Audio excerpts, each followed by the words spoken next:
శ్రీ గురుదత్త జయ గురుదత్త దిగంబర దిగంబర శ్రీ పాదవల్లభ దిగంబర దిగంబర దిగంబర అవధూత చింతన దిగంబర. ఈరోజు మనం చేసే వీడియో నా జీవితంలో భగవంతుడి యొక్క ప్రేమతో నేను ఎంత దూరం లాక్కొని రాగలిగాను అంటే నవవిధ భక్తుల్లో అంటే భగవంతునితో స్నేహం చేస్తే ఎంత బాగుంటుంది అని నేను భగవంతునితో స్నేహం చేసి నేను పడ్డ కష్టాలు కావచ్చు, అలాగే నష్టాలు కావచ్చు, భగవంతుని కృపకు నేను ఎలా అనుగ్రహానికి పాత్ర అయ్యానో అది కావచ్చు, ఏదైనా సరే ఈరోజు మనం ఈ వీడియోలో చెప్పుకుందాం. సరే, దానికంటే ముందుగా మీకు నచ్చితే లైక్ చేయండి, షేర్ చేయండి, కామెంట్ చేయండి. ఎందుకు చెప్తున్నానంటే కామెంట్ చేయండి, లైక్ చేయండి అని, షేర్ చేయండి అని ప్రతి ఒక్కరు కూడా మనం ఈ వీడియో చూసిన వాళ్ళు మనం కూడా ఇంకా ముందుకు వెళ్ళాలి అని మనకు గొప్ప సంకల్పం కలుగుతుందన్నమాట. మనం ఏది మన ఊరికినే రాదండి, మన అనుభవమే మన జీవితం కదా. కాబట్టి నా వీడియోలంతా బుక్ నాలెడ్జ్తో ఉండవండి. నేను ప్రాక్టికల్గా అనుభవించిందే మీతో పంచుకోవాలని నేను ఇలాంటి వీడియోలు చేస్తున్నాను తప్ప బుక్ నాలెడ్జ్తో కాదు. కాబట్టి ఈ వీడియోను మీరందరూ పూర్తిగా చివరి దాకా చూసేయమని కోరుకుంటున్నాను. సరే, యూట్యూబ్ ప్రేక్షకులు అందరికీ జై గురుదత్త. నేను పడ్డ కష్టాలేంటి, నేను పడ్డ సంతోషాలేంటి భగవంతునితో అంటే గత 30 సంవత్సరాలుగా విశ్రాంతి విరామం లేకుండా ఎన్నో సత్సంగాలకి వెళ్తున్నానండి. నేను అసలు ముందు సత్సంగాలు నాకు ఎలా స్టార్ట్ అయినాయి అంటే నేను ఎలా చెప్పాలి అని అనుకున్నానంటే, ఫస్ట్ చిన్న చిన్న ఇంట్లో పూజలు చేసుకుంటూ అంటే నేను పూజలు చేసుకుంటాను, చాలా అద్భుతంగా చేసుకుంటాను. అయితే నా పూజలు చూసి అందరూ అమ్మ మా ఇంట్లో పెట్టావా, మా ఇంట్లో కూడా ఇలా పెట్టు, లలితా సహస్రనామం, సాయినామాలు కావచ్చు ఇలా అడిగేవాళ్ళు. నాకు తెలియకనే భగవంతుడు నన్ను పక్కింట్లోనో ఏదింట్లోనో లేకుంటే ఊర్లోనో ఇలా పరిమితం అయ్యిందాను. దాంతో నాకు భగవంతుడి మీద ఇంకా చేయాలి తపన పెరిగిందనమాట. ఇది కాదు, మనం కూడా ఇంకా ఊరే కాదు, మన ఇల్లే కాదు, మన వీధే కాదు, మన ఊరే కాదు, ఇంకా కూడా అన్ని ఊర్లకు వెళ్ళి ఆ భగవంతుడి గురించి చెప్పాలి అని అనుకున్నాను. దాంట్లోనే భాగంగానే 108 ఇళ్లల్లో 108 సార్లు అంటే పొద్దున 6 గంటల నుంచి సాయంకాలం 6 గంటల దాకా ఏకాహం ఓం సాయి శ్రీ సాయి జై జై సాయి అనే నామాన్ని ఒంగోలు నుంచి, గుంటూరు నుంచి, తిరుపతి నుంచి, తర్వాత వచ్చి నెల్లూరు నుంచి, ఇట్లా చాలా రాజమండ్రి, ఇలా చాలా దూర్లలో ఎవరు అడిగితే వాళ్ళకంతా పెట్టడం జరిగింది. ఎలాగా పొద్దున 6 నుంచి సాయంకాలం 6 దాకా కంటిన్యూగా జరిగేది. సరే, అది అయిపోయింది. దాంతో ఒక పెద్ద కార్యక్రమం ఒకటి చేశాము, దానికి ఇంకా ఫినిష్ అయిందనమాట. అంటే ఆ యొక్క స్వామి నామం చేశాము అని చాలా ఆనందం పొందాను. తర్వాత ఏం చేయాలి బాబా అని నేను అడిగితే, మనుషుల్ని అడగను, భగవంతుని అడిగితే భగవంతుడు ఇచ్చే నాకు స్ఫురణి, నేను దాన్ని నా ఆలోచన భగవంతుడే అని చెప్పి అప్పుడు అడిగితే అప్పుడు సిద్ధమంగళ స్తోత్రాన్ని 108లలో 108 సార్లు చేయమని స్వామి యొక్క ఆజ్ఞ. ఎప్పుడు ఇది కూడా జరిగి 17-18 సంవత్సరాలు అయిపోయింది. అంటే శ్రీపాదవల్లభ చరితామృతం వచ్చిన ఒక నెల నుంచి జరిగిందనమాట. దాన్ని ఎన్నో వేల ఇళ్లల్లో అలాగే గుళ్ళల్లో జ్ఞాన మహాయజ్ఞాలేంటి అలా చాలా చోట్ల ఆ యొక్క సిద్ధమంగళ స్తోత్రం జరిగింది. అయితే నేను ఒక్కదాన్ని చేయలేను కదా, అందుకు చెప్తున్నా. అంటే సాయినామం చేసేటప్పుడు మన కారు వేసుకొని మన డబ్బులు పెట్టుకొని ఎవరి దగ్గర డబ్బులు ఎక్కడ రూపాయి తీసుకుంది లేదు. ఎందుకంటే అలాగని చెప్పాను మీకు ఎన్నోసార్లు, నేను సామాన్యమైన దాన్ని. కానీ నేను చీరలు కొనుక్కోకుండా, నేను ఏమైనా అవసరాలు అయితే కాకుండా కొనుక్కోకుండా అలాగ చేసి స్వామి కోసం మాత్రమే చేయాలనుకుని ఆ డబ్బులు నేను అలా సేవ్ చేసుకొని అలా ఎవరెందుకన్నా వెళ్ళి సాయనామం చేసి వచ్చేదాన్ని. దాంతోపాటు నాతో 4-5 మంది కావాల్సి వచ్చేవాళ్ళు గుడివాడ నుంచి. ఇంకా వాళ్ళని పిలిస్తే వాళ్ళు పాపం చాలా సపోర్ట్ చేశారు. మా ఎదురింట్లో ఆవిడ కావచ్చు, కొంతమంది మా అపార్ట్మెంట్ వాళ్ళు కావచ్చు, చాలామంది సపోర్ట్ చేసి నాతో పిలవగానే అందరూ వచ్చేసి చాలా ఇదిగా గ్రూప్గా బయలుదేరి అందరూ వెళ్ళి సాయినామని చెప్పేవాళ్ళు. ఇంకా అక్కడ కూడా వాళ్ళు కూడా మాట్లాడేసుకొని ఇంకా వాళ్ళ ఇళ్లలో కూడా అది పూజ కాదు, ఒక పెద్ద వినోద కార్యక్రమం, అంటే ఒక భగవంతుడి కార్యక్రమం, ఒక కళ్యాణంలాగా అలా జరిగేదన్నమాట. అంతమందిని పిలుచుకొని వాళ్ళు కూడా చాలా ఉత్సాహంగా పాల్గొనేవాళ్ళు. ఎంతోమందికి ఎన్నో రకాలుగా బాబా వారి నామస్మరణతో అనుగ్రహాన్ని ఇచ్చారు. అది వేరే విషయం అయిపోయింది. తర్వాత సిద్ధమంగళ స్తోత్రాన్ని కూడా నాకు అలాగే సపోర్ట్ చేశారండి చాలా వరకు. నా ఫ్రెండ్స్ నేను వస్తానమ్మా అని చెప్పేసి నేను 4, 5 ఇలా 6 కారుకి ఎంతమంది సరిపోతే అంతమంది వెళ్ళాం. ఇంకా లాస్ట్ 108 అయిపోయింది. అప్పటిదాకా బాగానే ఉన్నారు. తర్వాత ఇంకా కొంతకాలానికి అలా చేస్తూనే ఉన్నాను దీన్ని. మా రహీం బాబు గారు, నువ్వు జీవితాంతం చెప్పాలమ్మా, ఇది ఒక్కసారితో ఆగిపోయేది కాదు, నీ యొక్క శ్వాస ఉన్నంత వరకు నువ్వు ఇది చెప్పాలి తల్లి అన్నారు. దాంతో ఇంకా కంటిన్యూ చేయాల్సి వచ్చింది. మరి 18 సంవత్సరాలు 17 సంవత్సరాలు అంటే ఎవరు నాతో కంటిన్యూగా ఉండరు కదా పాపం, వాళ్ళకి ఇంట్లో పనులు ఉంటాయి, ఎన్నో ఉంటాయి కదా. కాబట్టి తగ్గారు మనుషులు, అంటే రావడం తగ్గిపోయినారు. 2 వచ్చేవాళ్ళు, 3 వచ్చేవాళ్ళు, పోనీ పలానావిని తీసుకెళ్ళమ్మా అని చెప్పేవాళ్ళు, ఇలా చెప్పేవారు. ఇంకా అయ్యో మరి అంతమందిని అంటే నేను 3, 4 అయ్యే కార్యక్రమం కాదది. ఇంకా అక్కడ వాళ్ళందరికీ నేర్పించి వాళ్ళందరితో కూడా అలాగే చేసి ఇది ఒక అత్యంత అద్భుతంగా మహా కార్యక్రమంగా చేపించుకున్నారు స్వామి. ఇలా రాను జనాలు తగ్గిపోయారు నాతో వచ్చేవాళ్ళు. ఎందుకంటే పాపం చెప్పాను కదా, సంవత్సరానికి ఒకసారి అయితే వస్తారేమో, రోజు అంటే పాపం వాళ్ళకి ఇంకా ఓపిక లేక, నిజంగా ఫస్ట్ ఓపిక లేక, మాకు మధ్య ఎటువంటి గొడవలు ఏమీ లేవు. అత్యంత అద్భుతంగా ఇప్పటికీ చాలా మాట్లాడుకొని చాలా భగవంతుడి విషయాలు చర్చించుకుంటాం. కానీ వాళ్ళకి ఓపిక లేక, అందరికీ వయసు పెరుగుతుంది కదా, ఓపిక లేదు. అరే నేను రాలేనురా అని చెప్పి ఇలా అంటే, అప్పుడు నేను అరే వాళ్ళు రానంటున్నారు దత్త, మరి నేనేం చేయాలి, ఇంకా ఎంతోమందికి ఇది లక్షల్లో అందించాలనుకుంటున్నాను కదా, నేనేం చేయాలి అనుకున్నాను. అప్పుడు దేవుడి గదిలోకి వెళ్ళి నేను అడుగుతాను. నేను మనుషులను అయితే అడిగితే, మనుషులను నమ్మితే మనకేమీ రాదండి, మనకేమీ చేయలేరు. ఏం ఆవిడ వెళ్తే ఆవిడ గొప్ప పేరు వస్తుంది కదా, నేను ఎందుకు వెళ్ళాలి వాళ్ళతో కూడా అనుకునే వాళ్ళు ఉన్నారు. కానీ కొంతమంది కుదరకు రాకుంటే కొంతమంది ఇలా అనుకున్న వాళ్ళు కూడా ఉన్నారండి. నిజం, నాకు పేరేమీ లేదు, నా గోల్ అంతా భగవంతుని గురించి చెప్పాలి అనుకున్నాను. ఎంతమంది ఇలా చెప్పేవాళ్ళు ఉన్నారు, కానీ నాకు ఇచ్చిన చిన్న జ్ఞానంతో నేను భగవంతుడికి చెప్పాలి అని ఒక మహా సంకల్పంతో నేను బయలుదేరాను. దానికి కొంతమంది సపోర్ట్ చేస్తారు, కొంతమంది సపోర్ట్ చేయలేదన్నమాట నిజంగా మాట్లాడితే.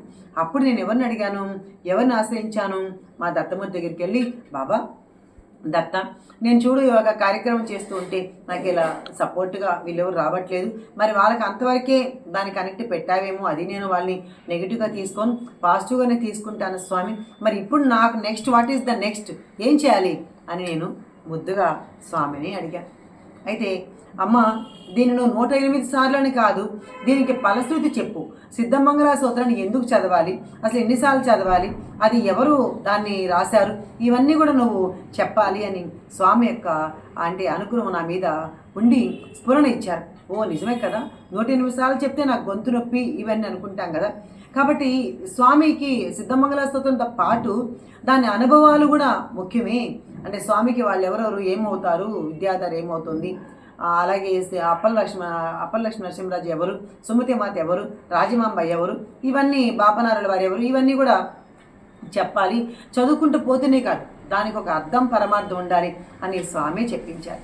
అయితే అలా మొదలుపెట్టాను. అప్పుడు నాకు ఎవరితో పని లేదు, ఎందుకంటే సిద్ధమల ఇన్నిసార్లు అని కాకుండా 48 సార్లు లేదా 21 సార్లు ఇలా మొదలుపెట్టాను.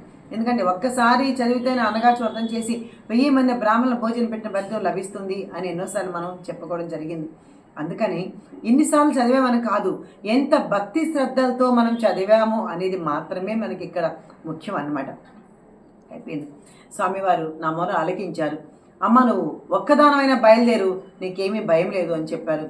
అప్పుడు నాతో పాటు ఇంకొకరు లేకపోయినా కూడా నేను ఒక్కదాన్ని డ్రైవర్ని తీసుకొని ఎన్నో చోట్ల వెళ్ళి ఆ సిద్ధమంగళ స్తోత్రానికి అర్థాలు చెప్పడం స్వామి చెప్పించుకున్నారు. అది కూడా నేను ఎక్కడ చదవాలా, స్వామి చెప్పించుకున్నారు. అది కూడా అలా చాలా చోట్ల సిద్ధమంగళ స్తోత్రం, దాని అర్థాలు, ఇలా 1-2 గంటలు ప్రోగ్రామ్ చూసుకొని అలా వచ్చేసారు అనమాట.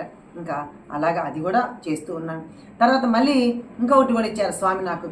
ఎప్పుడైతే సిద్ధపురుషులు హస్తాస్పర్శ దర్శన భాగ్యం లభించిందో మెల్లమెల్లగా మాటలు కూడా వచ్చేసాయండి.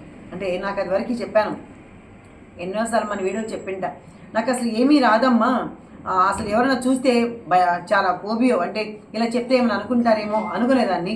అలాంటిది భగవంతుని కృపతో చక్కగా స్వామి నాకు మెల్లమెల్లగా వాళ్ళకి సత్సంగం చెప్పమని అది కూడా ఇచ్చాడు. అప్పుడు ఎవరు మన తోడు అవసరంలా, ఇది కూడా భగవంతుడే ఇచ్చాడు నాకు.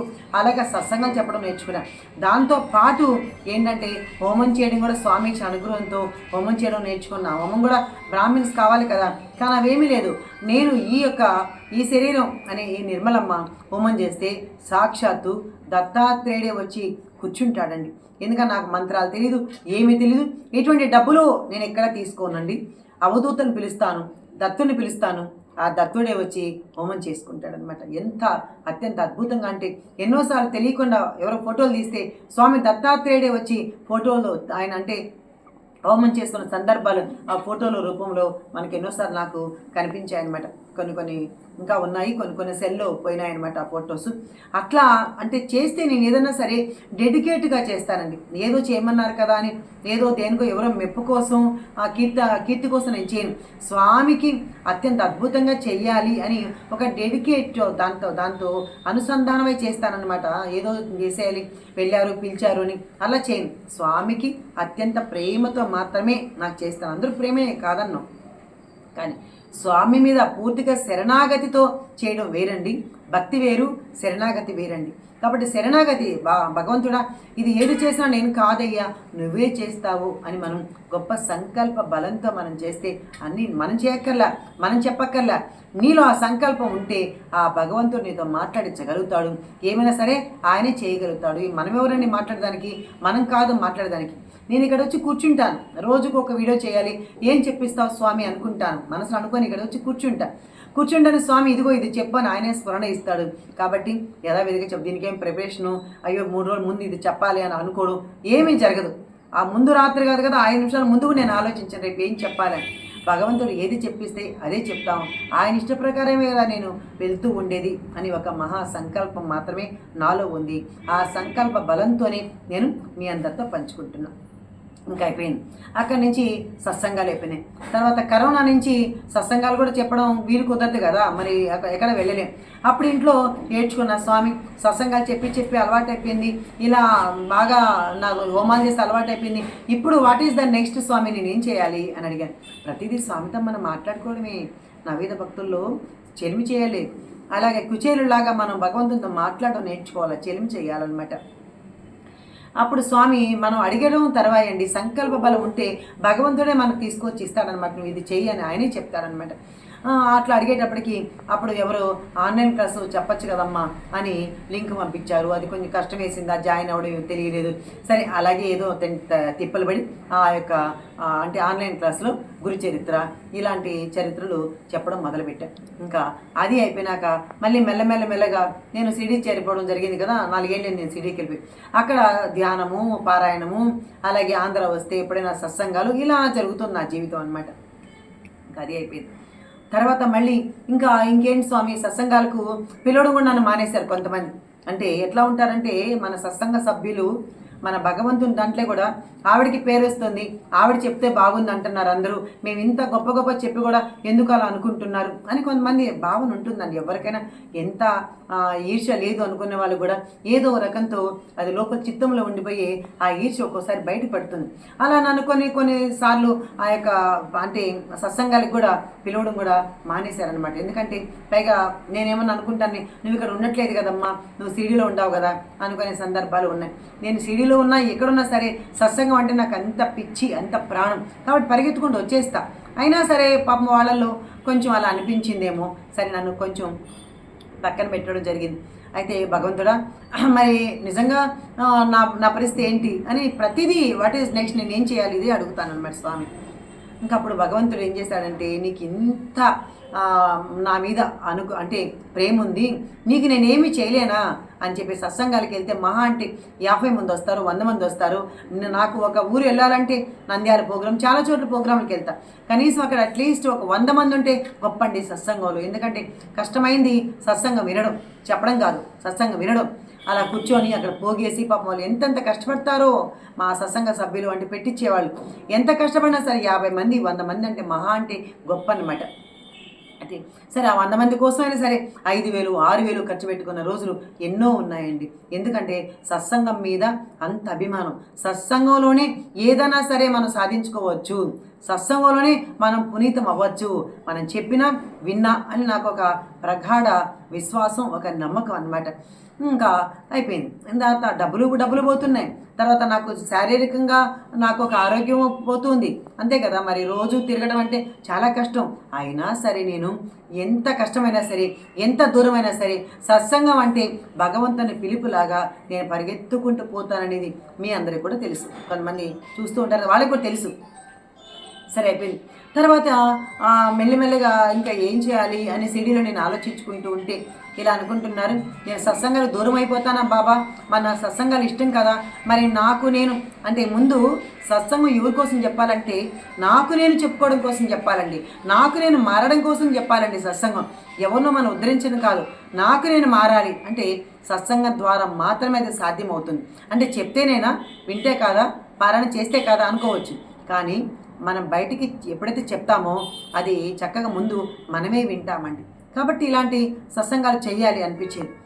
అలా ఆలోచిస్తూ ఉంటే ఒకరోజు అనుకోకుండా ఒక ఆయన హైదరాబాద్ నుంచి ఫోన్ చేసి ఎవరో గ్రూప్లో, అమ్మ నిర్మలమ్మ ఒక 10 నిమిషాలు మీరు గ్రూప్లో నేను చెప్తూ ఉంటాను, ఒక 10 నిమిషాల మీద మీరు మాట్లాడకూడదా అని అడిగారు. అలాగేనండి, లింక్ కూడా నాకు చెప్పాను కదా, నాకు ఇవన్నీ కష్టం సెల్లో. అయితే ఆ లింక్ ఓపెన్ చేసి ఇట్లా చేరాను. చేరిన తర్వాత అమ్మ నిర్మలమ్మ సిడీలో ఉంటారు, ఒక 10 నిమిషాలు మాట్లాడమ్మా అని చెప్పారు. ఇంకా అలాంటప్పుడు మేము 10 నిమిషాలు మాట్లాడేటప్పటికి అవతల వాళ్ళకి చాలా బాగా నచ్చి, అంటే అది కూడా భగవంతుడు నచ్చేలా చేస్తాడు వాళ్ళకి. లేదంటే ఈరోజు నిర్మలమ్మ మీ అందరికి ఎలా నచ్చింది, భగవంతుని కృపే నాకు, అది కూడా నేనేమి గొప్పదాన్ని కాదు, అది భక్త కీర్తి వివర్తనుడిచ్చే నాకు అనుగ్రహం అనమాట. సరే అయిపోయింది. అయిన తర్వాత మాట్లాడేటప్పుడు వాళ్ళకంతా చాలా ఇష్టమైంది. అమ్మ చాలా బాగుంది, వాళ్ళు వారానికి ఒక రోజు పెట్టుకునేవారట సత్సంగం.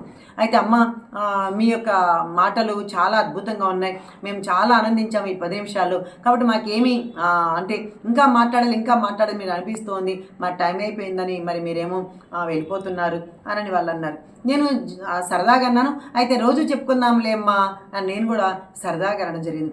నిజమే కదమ్మా, రోజు చెప్పాల్సింది మీరు అని వాళ్ళు నన్ను అడగడం జరిగింది. అలా మేము అలా ఎప్పుడైతే అన్నానో కరెక్ట్గా ఇప్పటికి 2 ఏళ్ళు అయిందండి. ఎంత అత్యంత అద్భుతంగా ఈరోజు 3 నుంచి 4 వరకు ఆన్లైన్ క్లాస్ వింటారంటే దాదాపు ఇంచుమించు 45 మంది వినడం మామూలు మాటలు కాదండి. నిజంగా ఆన్లైన్ క్లాసుల్లో 10 మంది 20 మంది చేరడమే కష్టం, లేదంటే గ్రూప్ రోజు కదా వారానికి ఒక రోజు చేరమంటేనే కష్టం. అలాంటిది ప్రతిరోజు 2 సంవత్సరాలుగా ఆన్లైన్ క్లాస్లో 40 నుంచి 50 మంది దాకా వింటున్నారు అంటే మా గ్రూప్ సభ్యులు కూడా, మా వినే వాళ్ళు కూడా, మా సత్సంగ సభ్యులు కూడా ఎంత మంచి వాళ్ళు అంటే ప్రతి ఒక్కళ్ళు ఇంకొకరిని చేర్పిస్తారు. మా నిర్మలమ్మ సత్సంగం వినండి అంటే ఒక్కసారి విన్నవాళ్ళు రెండో రోజు ఎవరు మానరండి. అంత అద్భుతంగా ఆ బాబాని, ఆ సద్గురు సాయినాథుడి, ఆ దత్తమూర్తి నాతో చెప్పిస్తున్నాడండి. మరి ఇది ఎలా సాధ్యమైందంటే మనసు ఉంటే మార్గం లేదా, నువ్వు ఏది చేయాలనుకో సంకల్పంతో ముందుకు బయలుదేరావు, నీకు ఎన్ని ఆటంకాలు వచ్చినా ఎన్ని అడ్డంకులు వచ్చినా నేనేమి చేయలేవు అని చెప్పడానికి నేను ఈ వీడియో చేస్తున్నాను.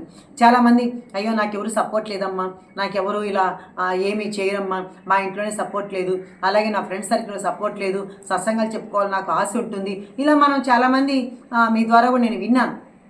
కాబట్టి దయచేసి నా లైఫ్నే ఒక ఆదర్శంగా తీసుకోండి. నిజంగానే నిర్మలం ఈరోజు మళ్ళీ పైగా ఇంతమందికి చెప్పి మళ్ళీ నేను యూట్యూబ్లో రోజు 1-2 వీడియోలు చేస్తున్నాను. ఇవన్నీ కూడా సాధనలో భాగాలే. సాధన అంటే చెప్పాను ఎన్నోసార్లు, కాషాబట్టలు వేసుకొని జపం చేసుకోవడం అది ఒక సాధన కావచ్చు, అది ఒక ఏకాంతంగా చేసుకొని సాధన. కానీ మనము 10 మందికి అందించాలి జ్ఞానాన్ని అనుకున్న వాళ్ళు చక్కగా ముందుకెళ్ళాలంటే మనకు ఎవరో వాళ్ళు రావాలి వీళ్ళు రావాలి అనుకోవక్కర్లేదు. ఒక్కరితోనే సత్సంగం స్టార్ట్ చేయండి. ఆ ఒక్కరితో 2 వస్తారు, 2 3 అవుతారు, 3 30 మంది అవుతారు, 30 మంది 300 మంది అవుతారు, 300 మంది 3000 మంది కూడా అయినా ఆశ్చర్యపడక్కర్లేదు. ఎప్పుడు ఆ భగవంతుని కృప అనుగ్రహం. ఈరోజు బళ్ళారి నుంచి వింటారు, ప్రొద్దుటూరు నుంచి, రాయచూరు నుంచి, బెంగళూరు నుంచి, చెన్నై నుంచి, నెల్లూరు నుంచి, హైదరాబాద్ నుంచి, గుంటూరు నుంచి, ఇలా మన సత్సంగాల్ని ఎంతెంత దూరాలో వింటున్నారు అంటే ఇది కేవలం భగవంతుడి కృప మాత్రమేనండి. నాదైతే ఏమీ లేదు. ఎందుకు? నాలో అత్యంత సంకల్ప బలం ఉంది. నేను ఇది చేయగలను, చేయాలి బాబా, నాకు ఇది చేసేటట్టు చేయి. నా జ్ఞానాన్ని, నాకు మీరిచ్చిన చిన్న జ్ఞానాన్ని 10 మందికి పంచే అదృష్టాన్ని ఇవ్వు అన్నాను. ఈరోజు ఎటువంటి రూపాయి ఖర్చు లేకుండా ఒక సత్సంగానికి 40 మంది సత్సంగానికి నేను 4,000 ఖర్చు పెట్టుకునేదాన్ని ఈరోజు నేను 40 మందితో ఎటువంటి అంటే బస్ ఎక్కే పని లేదు, కారు ఎక్కే పని లేదు. అలాగే మనం ఏమో రెడీ అవ్వాల్సిన అవసరం లేదు, ఏమీ లేదు. భగవంతుని మాటలు ఎక్కడ ఉంటే అక్కడే చెప్పుకునే అదృష్టాన్ని ఇచ్చాడు. నేనంతా మేము గురుచేత పారాయణ, కార్తీక పౌర్ణమి గురుచేత పారాయణ 8ంటికి మొదలుపెట్టి సాయంకాలం 5 దాకా అయింది.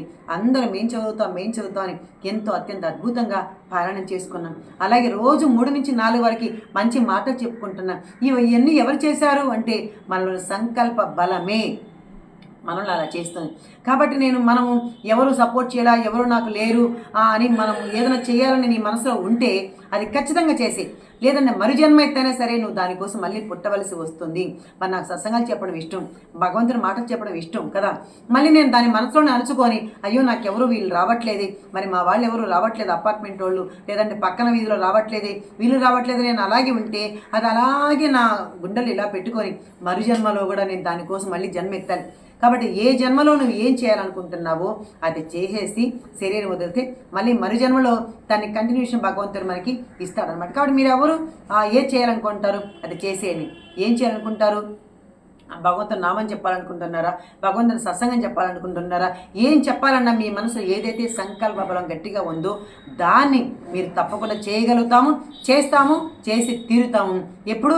ఈ బుజ్జి దత్త అనుగ్రహం ఉన్నప్పుడు.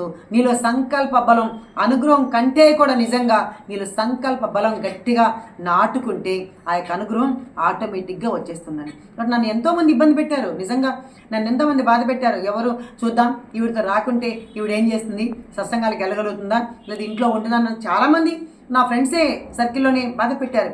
అయినా నేను వాళ్ళని నెగిటివ్గా ఏనాడు అనుకోలే.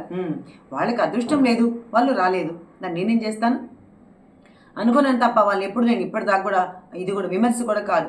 అంటే మీకు ఎందుకు చెప్తానంటే ఒక ఆదర్శంగా తీసుకొని ఎవరు శాశ్వతం కాదు.